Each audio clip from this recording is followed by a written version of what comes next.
Programa Diálogo com Edmo Bernardes. Um oferecimento. Unimed. Se você comparar, vai escolher Unimed. Shopping Santa Úrsula. Tudo para conquistar você. Luminus Cabelo e Estética. Cabelo e estética para homens e mulheres. E Pinguim Grill. Todos os cortes de carne do Barbacoa no Pinguim do Santa Úrsula.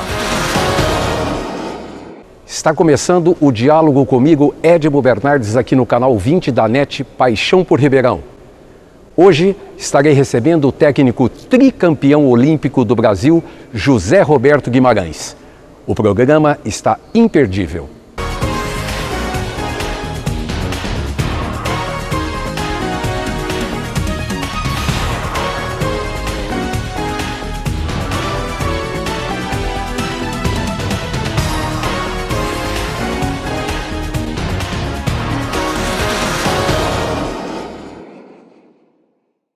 Zé, obrigado por estar disposto e aceitar esse convite meu, e sempre eu sei que seu tempo é o ó para cumprir tabela, para organizar tudo, mas obrigado por você disponibilizar essa horinha aí para a gente conversar. Eu acho que é uma grande oportunidade, principalmente para falar para Ribeirão Preto e região, onde eu tenho muitos amigos, onde a comunidade do voleibol é muito grande, onde foi uma grande escola já de voleibol, com a equipe da Recreativa.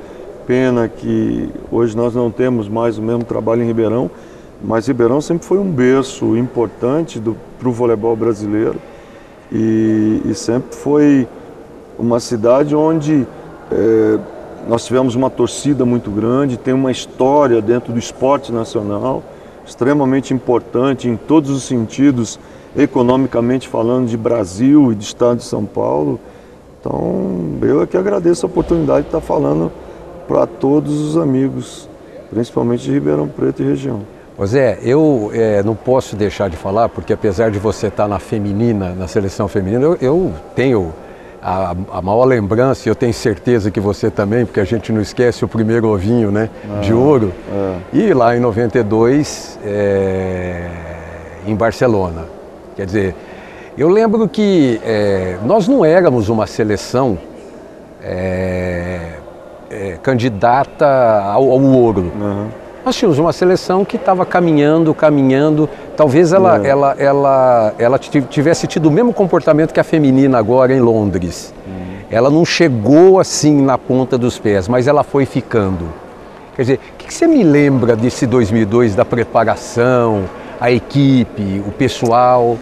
Ali, Júnior, é o seguinte, era uma seleção que estava nascendo com jogadores extremamente talentosos e uma seleção diferenciada.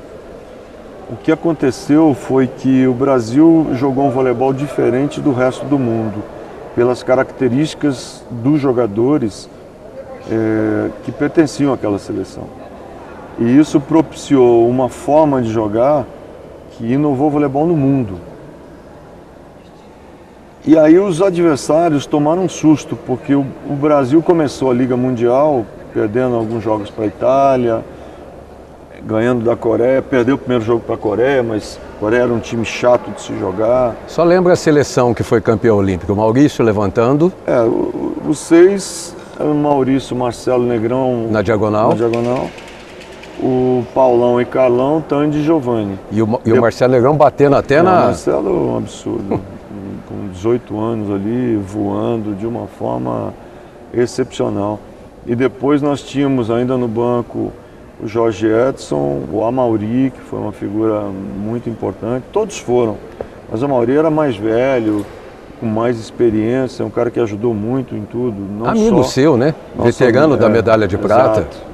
Ele ajudou não só o grupo de jogadores, mas também a comissão técnica, né? Ele tinha passado por momentos mais complicados anteriormente. Então, as experiências vividas pelo Amauri foram experiências importantes para o crescimento daquele time. Depois o Talmo que é técnico do SESI hoje, era o levantador reserva do Maurício.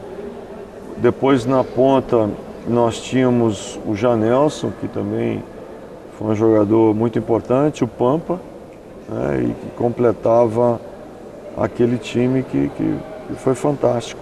Então era um grupo excepcional, um grupo de jogadores que tinham sonhos, né? E que nunca tinham ganho grandes competições, nem o Mundial, nem os Jogos Olímpicos, e ali estava se formando uma grande geração do voleibol brasileiro. E a gente conseguiu ganhar a Olimpíada, Júnior, perdendo só 3 sets. Né? Quer dizer, a gente atropelou a Rússia, Cuba. A gente teve uma partida em São Paulo, que antecedeu os Jogos Olímpicos, na Liga Mundial, contra Cuba, e a gente não vencia Cuba há 8 anos. E ali nós vencemos 2 jogos, 2 de 3-2, e ali o time já começava a dar um salto de qualidade muito importante, mostrando ao que estava vindo, né? Proposta, né? Que estava indo. Proposta. E ali o pessoal já começou a ficar meio de olho no nosso time. Mas ninguém se preocupava muito. Achava que na Olimpíada o time do Brasil não ia ser um time que pudesse fazer frente às grandes seleções do momento, como Itália, Holanda, Rússia, a Cuba, né? Mas aí a gente acabou atropelando todo mundo. Ô Zé, eu costumo dizer assim que é uma questão cultural. Hoje você pega na televisão, você tem um monte de jogador de futebol que é comentarista de futebol, né? Muito mais e isso é uma opinião minha, não é sua, não é de ninguém, deixar isso bem claro para vocês. Muito mais por ter sido jogador de futebol do que por cultura. Tem pessoas ali que não conseguem articular 2 frases para falar a frase. O vôlei, em contrapartida, está com âncora de televisão hoje daquela seleção. Marcelo Negrão comentando, Giovani técnico, Carlão comentando. Quer dizer, aquela seleção, me parece, tinha um nível cultural um pouco melhor, um pouco mais elevado, é a impressão minha? Não, tem. Os meninos, eles acabaram aproveitando o momento, as oportunidades que apareceram para que eles se desenvolvessem, né? O Paulão também virou técnico, é técnico. Verdade. Lá do time de Canoas, enfim.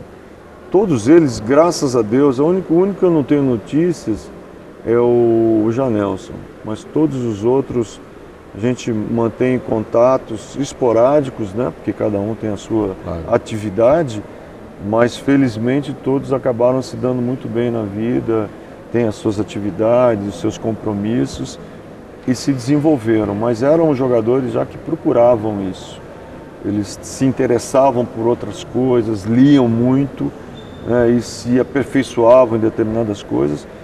E a gente está vendo aí, isso é uma amostra interessante, num ponto que você citou, do desenvolvimento deles daquele período para frente, onde eles estão nas suas atividades e, graças a Deus, se dando muito bem. 92 não tinha muita internet, não tinha essas coisas. Nem celular. Na Vila Olímpica, para chegar lá. Maravilha. Como é que ficava, Zé? Maravilha, maravilha. Ninguém tinha muita comunicação. Aí era orelhão que eles tinham que ligar, porque não tinha telefone. Né? Não tinha celular, computador, Skype, videogame. Era uma maravilha. E como é que toreava essas férias, Zé? Era mais fácil. É mesmo? Lógico, porque era tudo mais controlado no bom sentido. Ninguém queria cercear o direito de comunicação de ninguém, mas tinha uma concentração maior, né, naquilo que se fazia. E não eram incomodados, não recebiam telefonemas no meio do descanso da tarde ou no meio da noite. Hoje é tudo muito aberto, né? Você não tem como controlar essa situação da comunicação em momentos de descanso, em momentos de concentração. Então muitas vezes atrapalha, essas novidades atrapalham, ajudam num certo ponto, mas também eu era muito mais feliz naquele período porque eu não me preocupava. Quando eles descansavam, eu sabia que eles estavam descansando, que ninguém ia incomodar com telefonema no meio da tarde. Hoje tem Facebook. Tem tudo, né? Redes sociais. Quer dizer, o tempo inteiro. Eu estava vendo um vídeo ontem em japonês, aí mostra a situação da comunicação, todo mundo concentrado no celular, e aí depois passa um outro momento das pessoas se integrando, das pessoas conversando, se ouvindo, se comunicando, né? Porque a comunicação hoje ela é muito virtual. Eu acho que isso é uma parte negativa dessa modernidade. Eu acho que as pessoas pararam de conversar, pararam de ligar. Hoje todo mundo passa mensagem. Eu detesto e-mail. Se possível, eu não respondo. É mesmo? É, ok, tudo bem. Mas lê? Eu detesto, leio, mas sou bem sucinto. Eu prefiro pegar o telefone, sentir a pessoa do outro lado, ouvir a voz, me comunicar dessa maneira do que por mensagem, porque eu não venço depois de apagar a mensagem. Então eu acho... Quanto mais responder, né? Se não vê de apagar, quanto mais responder. Liga, olha, tudo bem, né? A comunicação para mim é muito mais rápida, muito mais... Eu gosto de ouvir as pessoas, eu gosto de sentir as pessoas. Eu acho o e-mail muito frio, muito... Zé, voltando a 92, quem que era o grande desafiador, desafiante daquele time lá? O Tandy, não? Maurício? Não, ali eles eram muito tranquilos nesse ponto, Júnior, por causa do comportamento. Eles não tinham... eles tinham sonhos, eles tinham paixão pelo que estavam fazendo. E no treinamento existiam, lógico, características que você tinha que desafiar mais um, menos o outro, mas que fazia parte da estratégia da comissão técnica e do próprio treinamento em si. Mas eram jogadores fáceis de você treinar, porque bastava a bola subir, era 110%, nem 100%. Eles eram aficionados por treinamento, gostavam daquilo que estavam fazendo. Começou o treino, era uma pancadaria só. Não tinha bola perdida, não tinha corpo mole. Era muito bom treinar aquele time e fácil. Mas conforme foi passando jogo a jogo, a ansiedade vai aumentando. Isso faz parte, né? A ansiedade vai aumentando. É verdade que o Tandy chegou a ficar acordado noite adentro, ansioso? No final, no jogo final. Contra a Holanda, me lembro eu dormia pouco, né, na Olimpíada, de eu estar 2 horas da manhã na sala, chega o Tandy lá, não consigo dormir, então vamos conversar. E tal, ficamos batendo um papo e para distrair até a hora que deu um pouco de sono, ele saiu para dormir.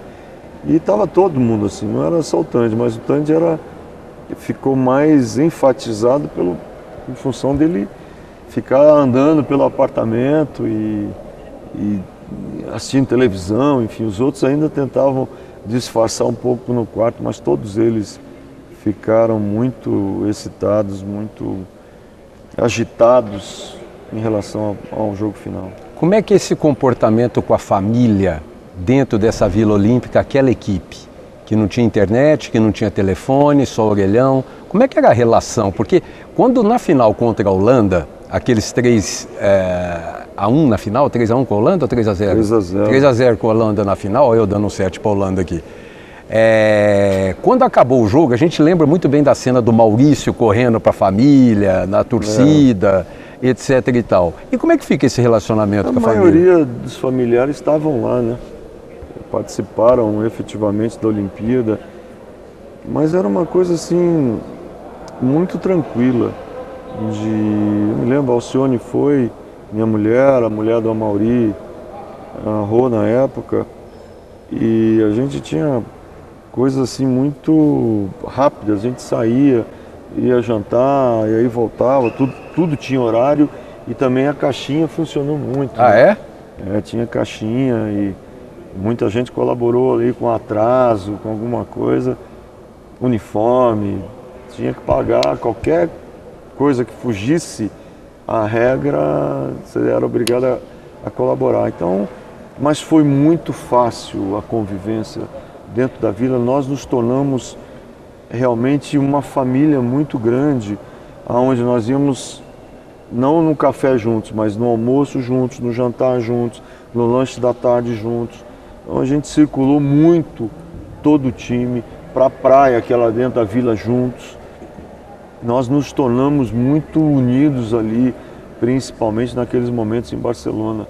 Foi incrível a química que aconteceu nesse time. Já estava acontecendo na Liga Mundial, né? Que eram jogadores que se gostavam muito, que se relacionavam muito bem. E agora, e depois na Vila, em Barcelona, foi um espetáculo. Né? A consequência daqueles Jogos Olímpicos, quer dizer, ou melhor, para atingir essa consequência, você acha fundamental o grupo estar objetivado, estar focado naquele trabalho? É tudo. A Olimpíada é uma atmosfera completamente diferente de tudo que a gente possa imaginar de campeonatos que se vai disputar.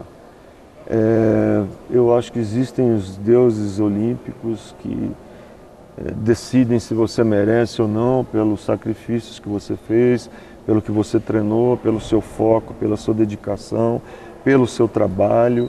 Eu acho que tudo é muito pesado, sabe? Pesado no sentido de medido. E é diferente de tudo que eu já vi. Então, eu acho que a gente teve um comportamento no treinamento que antecedeu a Olimpíada, foi muito importante, os meninos ficaram muito fortes, estavam jogando um voleibol com uma velocidade, uma dinâmica diferente dos outros times do mundo. E isso foi fundamental, e a química entre eles ali fez com que cada um se ajudasse mais ainda, cada um se preocupasse com o outro, cada um se dedicasse para o outro. Então tudo que você fala de time, de formação, de dedicação, aquele time teve. E depois você foi na próxima Olimpíada que não foi legal. Aí começa, mas aí eu já tinha tido essa experiência com o masculino que eu tive agora com o feminino. Eu sabia, por ter vivido o pós-ouro de 92 e vivido o que aconteceu naquele ciclo seguinte, eu já sabia que a coisa não ia ser da mesma maneira. Por quê? Porque começa muita exposição de mídia, muito oba-oba. Eu vou chamar o intervalo. Tá bom, a gente na fala volta sobre você isso. volta nesse porquê aí. Eu quero, antes de chamar o intervalo, eu quero deixar a mensagem da Unimed, o maior plano de assistência médica do Brasil. Em Ribeirão Preto, o maior plano de assistência médica em toda a região, com o maior número de médicos cooperados. Lembrando que vem vindo aí o Hospital Unimed em Ribeirão Preto, na Zona Sul, promete ser o hospital mais completo, mais perfeito, o melhor e mais confortável hospital do interior do estado. E também do Shopping Santa Úrsula. Aliás, esse final de semana eu estive no Shopping Santa Úrsula assistindo Duro de Matar. O Bruce Willis, viu, Zé? Com 50 e poucos anos e fazendo peripécias de 25 anos ainda. Mas o Shopping Santa Úrsula é muito confortável, cinema muito confortável e com sempre novidades para você tem aí no Shopping Santa Úrsula. Daqui a pouquinho a gente volta. Compare, seu plano de saúde tem mais de 850 médicos à sua disposição? Se seu plano for Unimed, tem. Quem compara, escolhe Unimed. Ligue 3605-5599.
você. Luminous, um novo estilo, um jeito todo especial.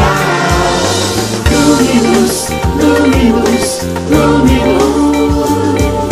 um lindo visual.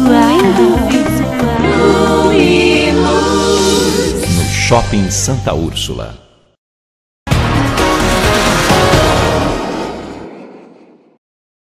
Por que, Zé, então, que...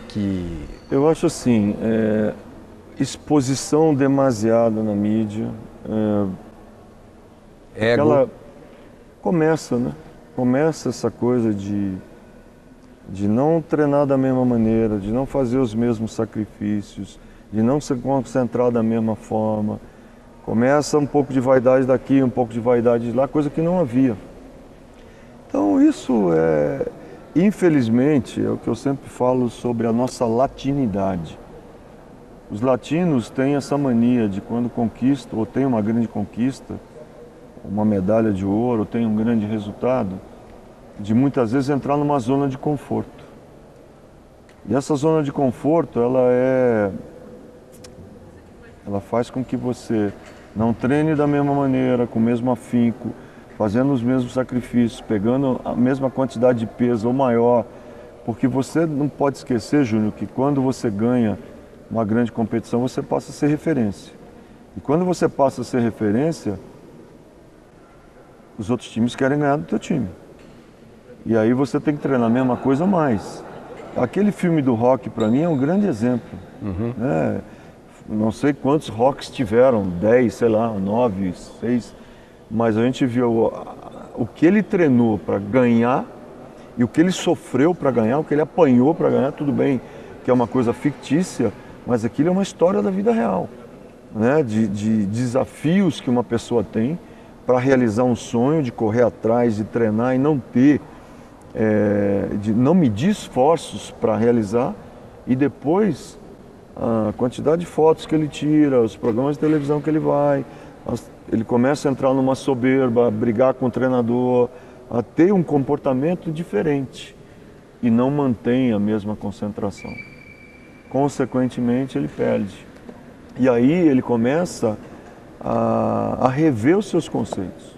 Aquilo é, para mim, o que acontece na vida real, e realmente foi um sofrimento o que nós passamos naquele período. Ou seja, um time para ser campeão olímpico não dá para ser campeão com menos de 100%. Ele até pode, ele pode. Foi o que aconteceu na nossa vida agora, nessa Olimpíada com o feminino.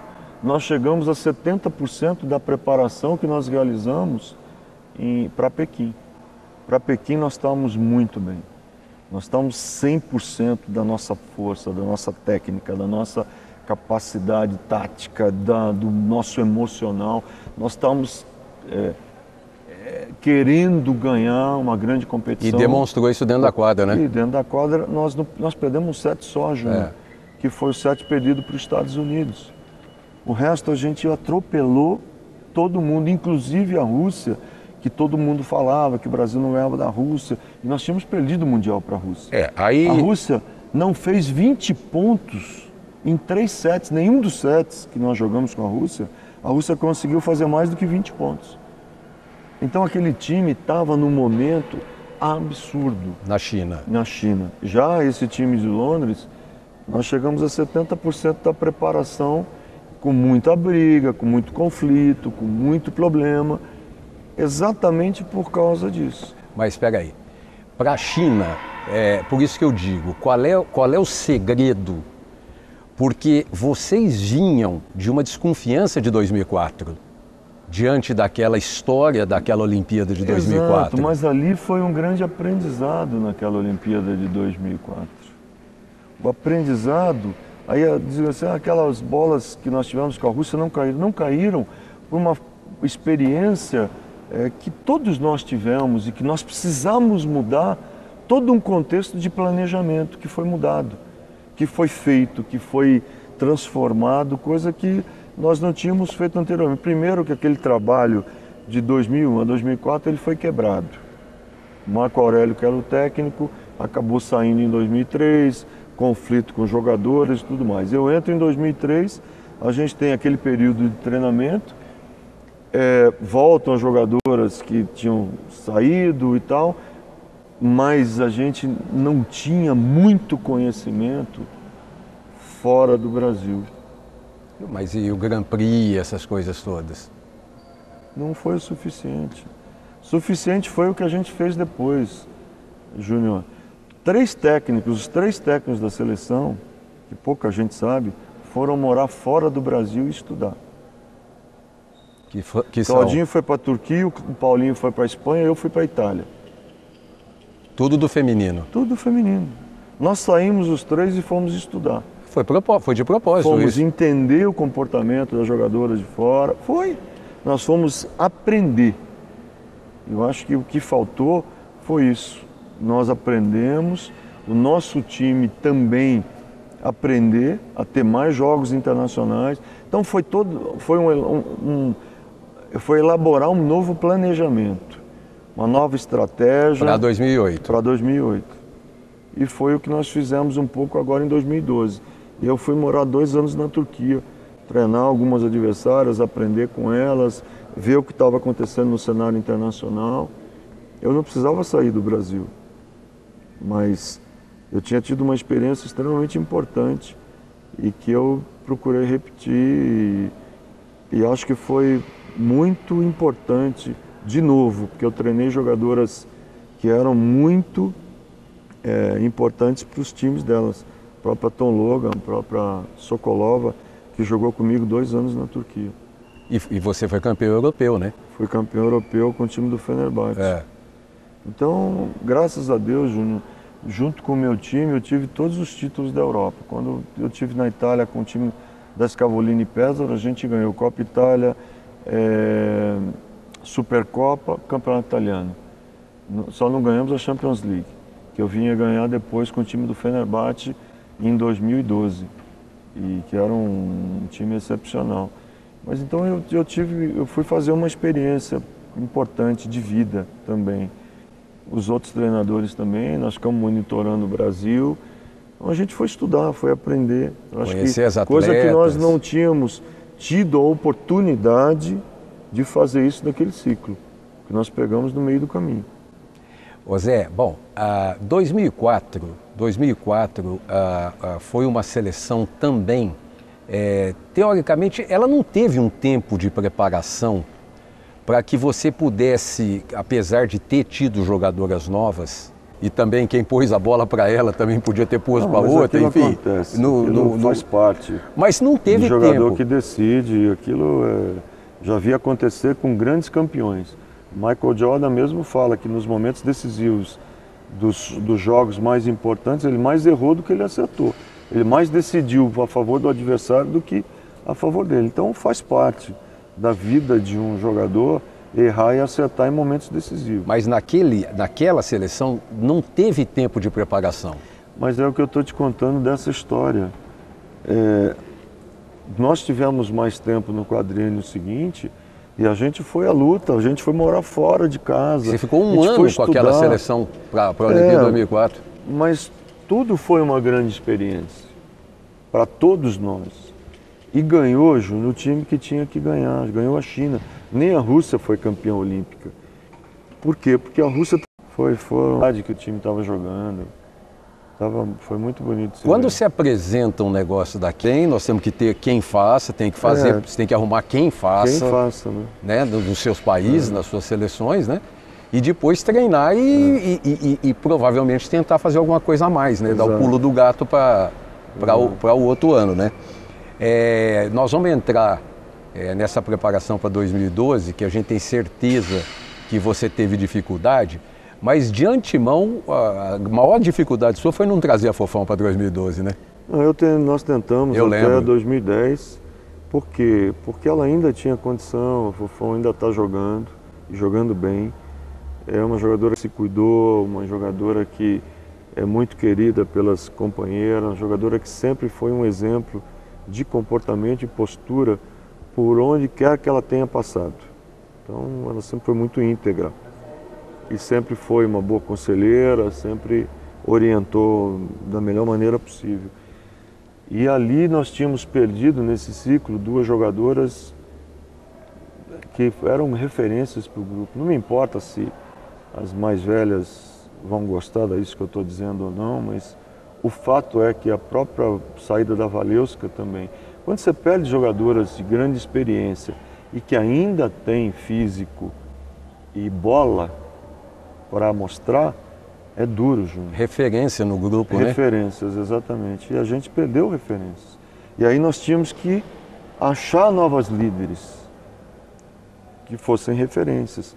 Isso não é simples, porque também a Fofão aprendeu durante os anos, a Valeuska aprendeu ao longo dos anos. Eu vou chamar só mais um intervalo, é o último. Okay. Eu só quero falar do Pinguim Grill. Você lembra do Pinguins? Do Ribeirão Preto, não? Grande Pinguim, grande chopp, um dos melhores chopps do mundo, não é do Brasil. E o Pinguim, eu quero falar do Pinguim Grill no Shopping Santa Úrsula, que é o único pinguim dos 3 em Ribeirão que tem os cortes de carnes do barbacoa. Então todas as carnes do barbacoa, aqueles carré de cordeiro, aquela picanha, todas as carnes selecionadas do barbacoa, você tem no Pinguim Grill do Shopping Santa Úrsula. E também do Luminous masculino e feminino. Essa semana semana passada, inaugurou a Impressione Gráfica e Café no Shopping Santa Úrsula. Acho que você tem que ir lá conhecer, porque você vai tomar um dos melhores cafés. Depois do chopp do Pinguim, um café lá na Impressione e fazer seu impresso. Daqui a pouquinho a gente está de volta.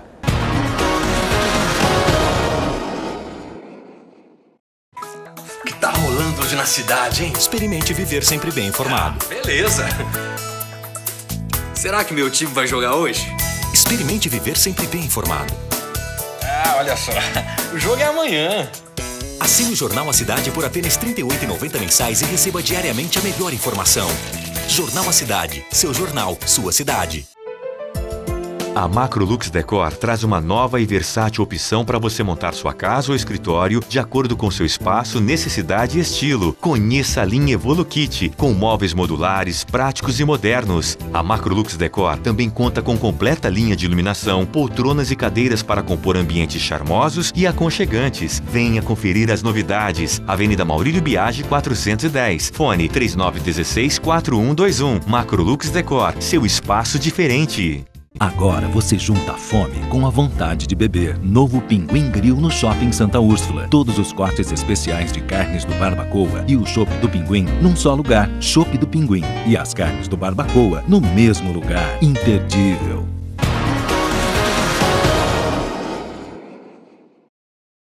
Estamos de volta com o terceiro e último bloco do nosso diálogo comigo, Edmo Bernardes, aqui no canal 20 da NET Ribeirão, Paixão por Ribeirão, recebendo hoje o tricampeão olímpico, José Roberto Guimarães. Nós estávamos falando com relação a essa perda de referências que você perdeu de 2008 para 2012, né?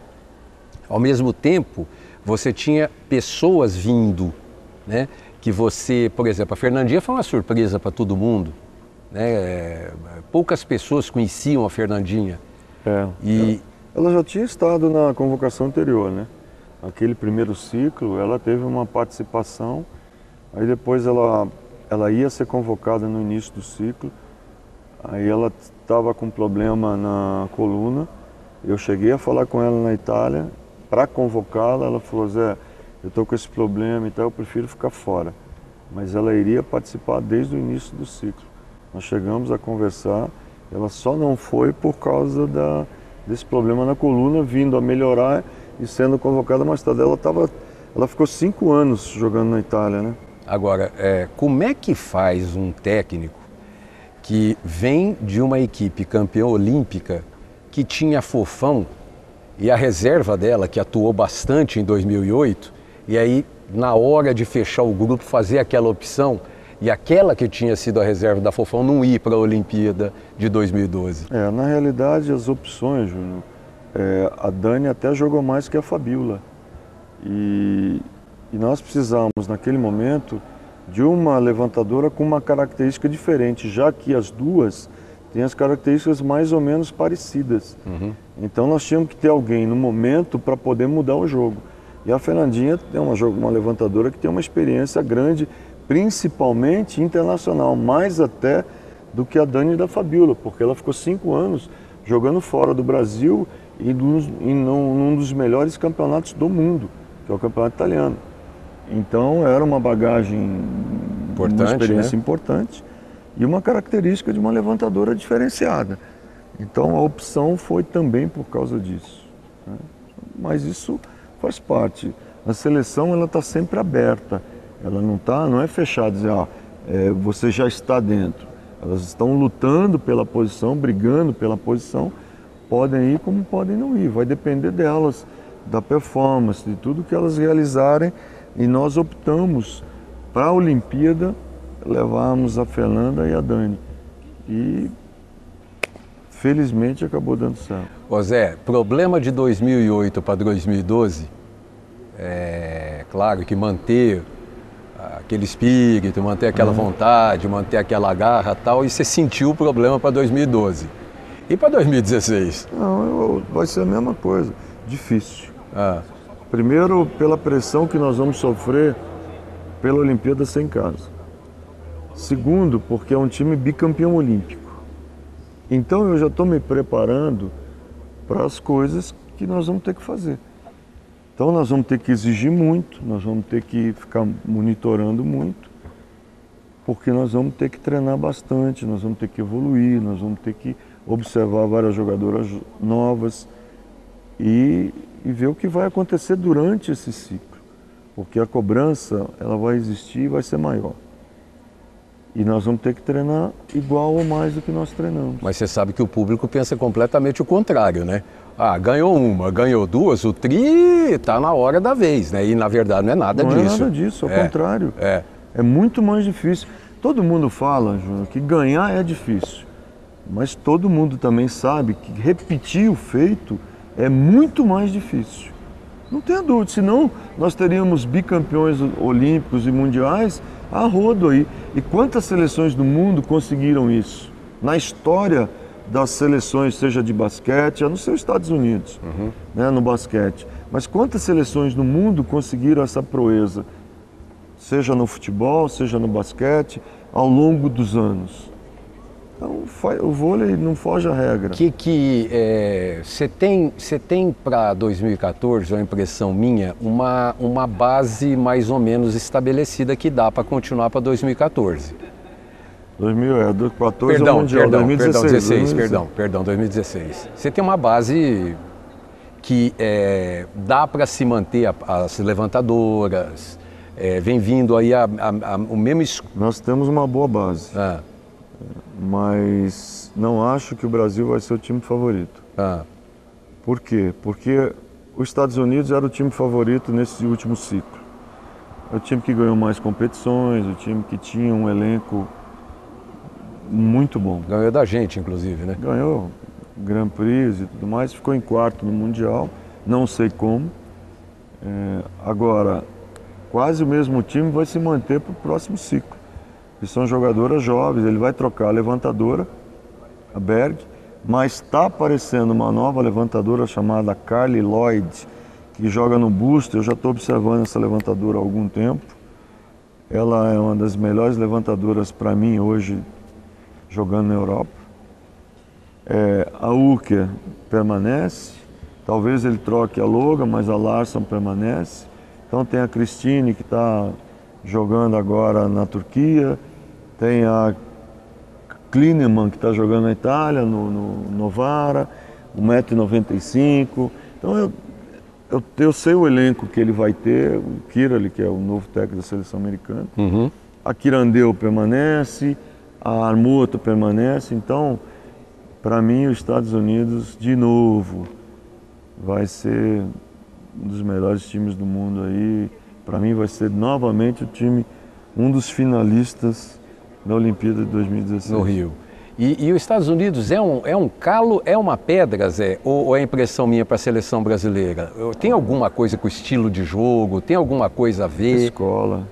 Escola, metodologia, a formação. Eles têm uma formação ali do campeonato universitário. Todas as jogadoras são formadas no college e depois na universidade. Todas as jogadoras estudam. Depois que elas se formam, que a maioria sai para jogar fora, principalmente na Europa. Então é um time que está em constante evolução, né? E não tem um campeonato, a não ser o universitário, que é um bom campeonato, mas não é profissional.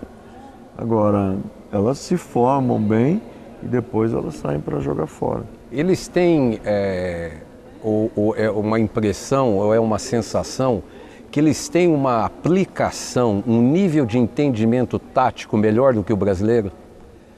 Não, eu não diria isso comparativamente. Eu acho que os Estados Unidos têm aquela coisa do americano da vitória.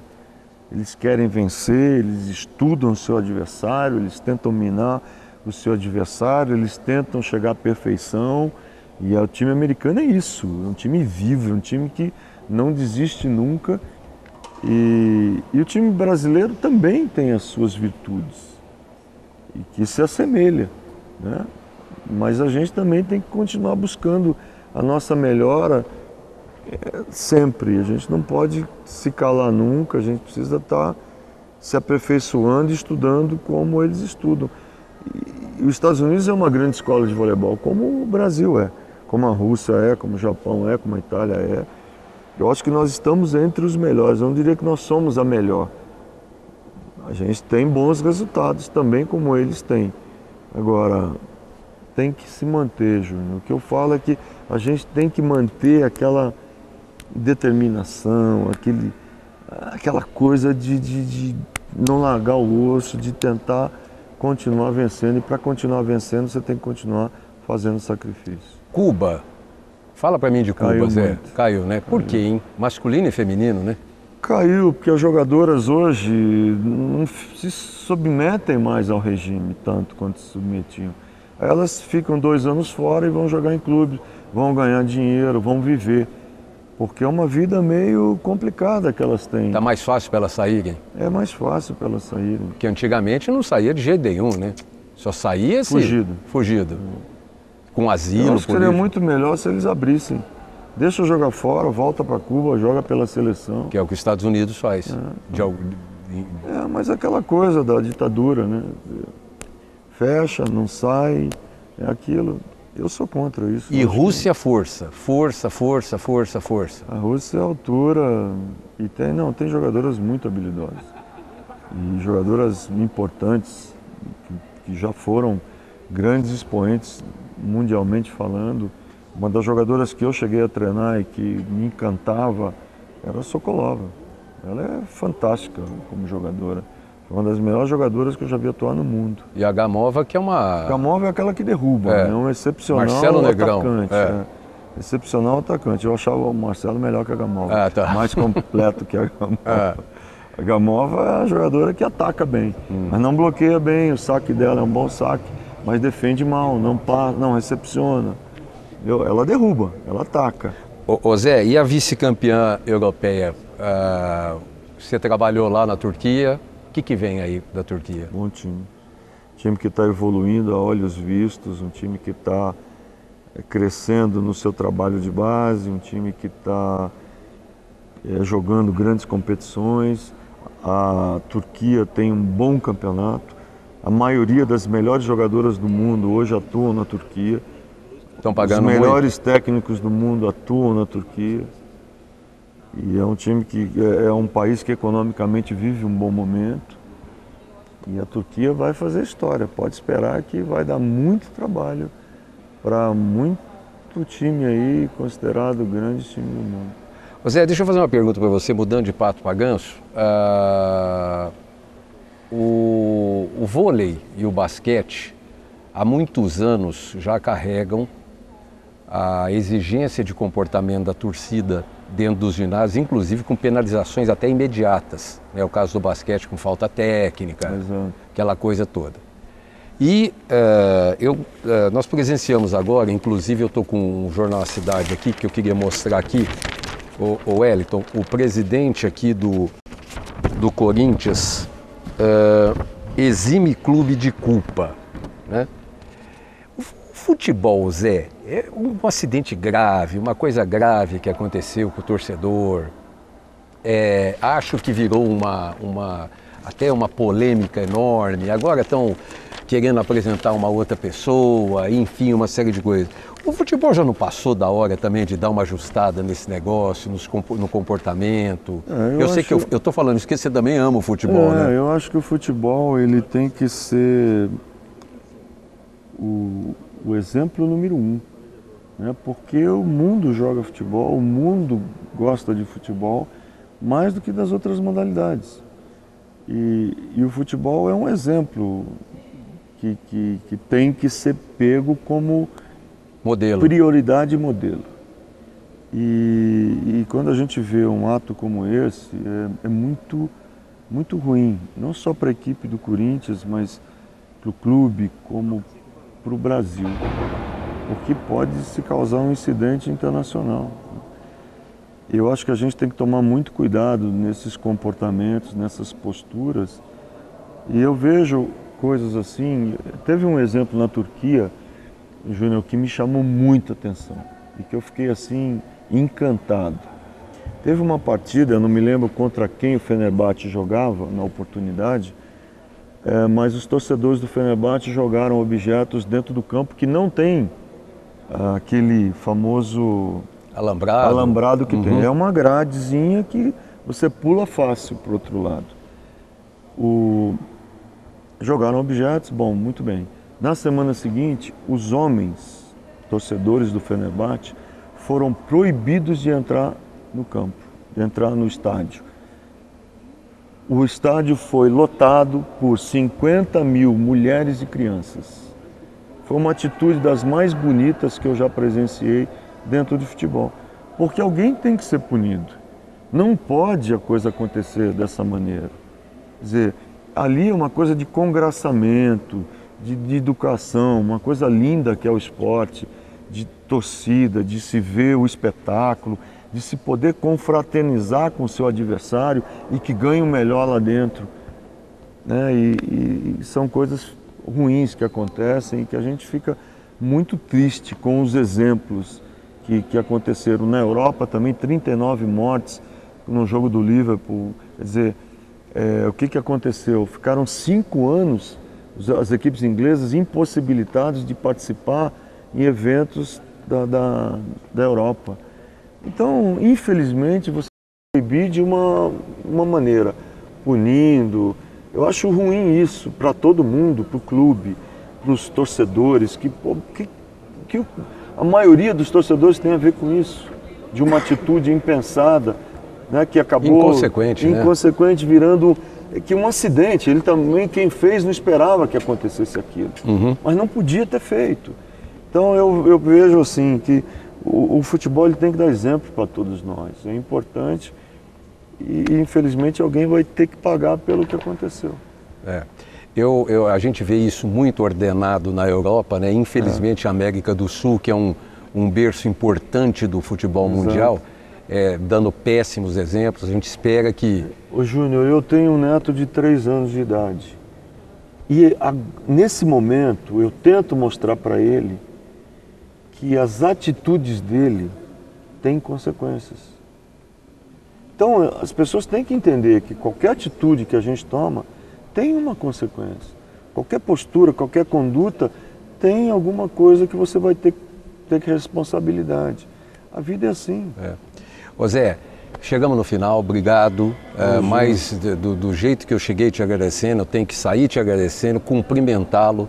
Obrigado. Porque não tem, quando a gente fala aí, você falou em campeões, como é que é difícil ser bi, quantas pessoas são bi, tri só tem um. E é o único no mundo. Tenho que agradecer a Deus. Não, mas meus parabéns. Deus, a minha família, os meus amigos, a ajuda que eu tive, tudo. Eu acho que foram extremamente importantes na minha formação, na ajuda. Eu acho que a gente não... Júnior, muita gente me ajudou. Então eu tenho que agradecer. Esse agradecimento eu estendo a todas as pessoas que estiveram do meu lado, principalmente nos momentos mais difíceis, naquele 2004, em que a gente teve que refazer as nossas vidas, os nossos planejamentos, rever os nossos conceitos, mas foi muito importante na nossa formação. Você pode ter certeza que a minha torcida sempre esteve com você e é pessoal, é de um carinho enorme, tá? Muito obrigado. Um abraço na Dona Alcione. Muito obrigado, e a todos os amigos de Ribeirão Preto, meu muito obrigado, e obrigado pela oportunidade de estar falando com vocês, estar passando um pouco do que acontece na seleção, no clube, enfim, na nossa vida, que é muito importante a gente conseguir levar à frente esse novo projeto, desse novo ciclo que a gente sabe que vai ser muito difícil e que a gente vai precisar contar com a ajuda de toda a torcida brasileira para que a gente possa tentar o tricampeonato no feminino. Se Deus quiser. Tenham todos uma boa noite e muito obrigado pela audiência.